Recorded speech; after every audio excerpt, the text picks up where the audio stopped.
Derby Nerd here with Jerry Seltzer, one of the founding fathers of this sport. Well, my father actually invented it in 1935, just about 4 miles from where we're standing right now. And I promoted it from 1959 till the league's demise in 1973. When roller derby faded in the 70s, did you think it would ever come back, or did you think it was gone? Well, there were a lot of attempts, but by that time, other leagues that were really, I don't know how to put this, but it was almost tragic what they were doing on the track with little people and with tar and feathers and things, and I was just sick of that. It was sports entertainment, not sports, right? Well, it wasn't even sports. It was just entertainment. Yeah. And that's the stigma that is in so many people's minds. Then in 2005, they had the 70th anniversary of the roller derby here in Chicago, the Chicago Historical Society, and 10 members of the then rather new Windy City Rollers showed up, and they got to meet some of the original skaters who were as old as 90 and 95 at that time. Wow.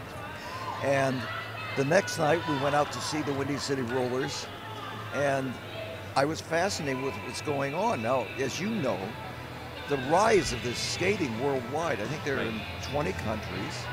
I'll include Canada. Yeah, thank you. And over 630 teams, leagues. When roller derby was at its peak, and that's when we had 6 teams touring Canada, the United States, everywhere, there were 7 men and 7 women on a team.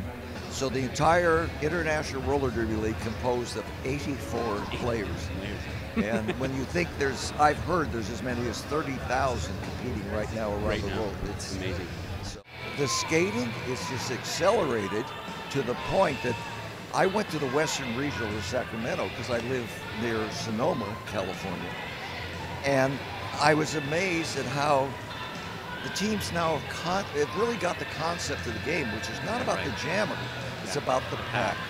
How much of it do you think was lowering the track was that? Because you could play a slower game and think of those strategies a little more. Do you think that was a big part of it? Well, you want my personal feeling? Sure, yeah, of course. I want to see the bank track. You do, yeah. The bank, for a lot of reasons. One of the main ones is safety. On this floor, when they come down and they hit it, it is very, very hard. The bank track, being masonite suspended on steel every 12 feet, is a little like a trampoline. Right. And also, because the centrifugal force sends you into the curve, you don't have the ankle injuries and all you get from trying to speed around a flat surface. So I think eventually, when they can afford it, there's going to be a lot more bank track teams. Right. And you are seeing it now. It is more organized now, the bank trackers too. But I love this. I love this game. In Canada, we had the best fans. I mean, first game we ever skated in Canada was in Sudbury. In what, sorry? Sudbury. In Sudbury, really? And we went right across to Ottawa, Toronto, Montreal. But the funniest thing that occurred, and you'll appreciate this now. Am I talking too much? No, it's perfect. Okay. This is great. All right. What you'll really appreciate is in Sudbury, they turned our diesel truck off. So the next morning it was frozen because it was the heart of winter.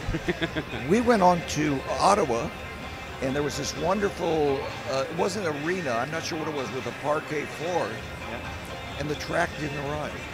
And we thought every minute was coming, and the skaters were skating on a flat surface. Right.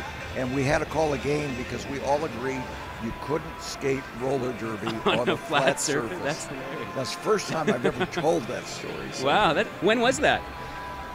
About 1961, 62. You'll be happy to know that the Sudbury Roller Girls are about to play their first women's flat track derby bout on November 27th. Here's, again, something that nobody has ever heard. All right. So I'm about Scoops to tell on you Tort this. TV. Yeah. My father died in 1978, and he was very unhappy at that time with the depiction of roller derby. He was an athlete. He played basketball. Okay. All he wanted was a legitimate game that could be in the Olympics. And that's why I'm so happy with what's going on here. One, yeah. He had made arrangements to go to Montreal. He was going to open a training school with Canadians because he felt from their hockey background, and he got such great skaters as we did out of Canada, and create his legitimate league, and then he died shortly thereafter. And the Montreal Roller Girls are leading the flat track revolution in Canada now. They qualified for the Eastern Regionals, the first Canadian team to do so, and a lot of them are ex-skaters, hockey players. Well, all I can say is that if I ever have any regrets, it's just that my father never got, I mean, would he understand this? Would he understand the tattoos and the women and everything?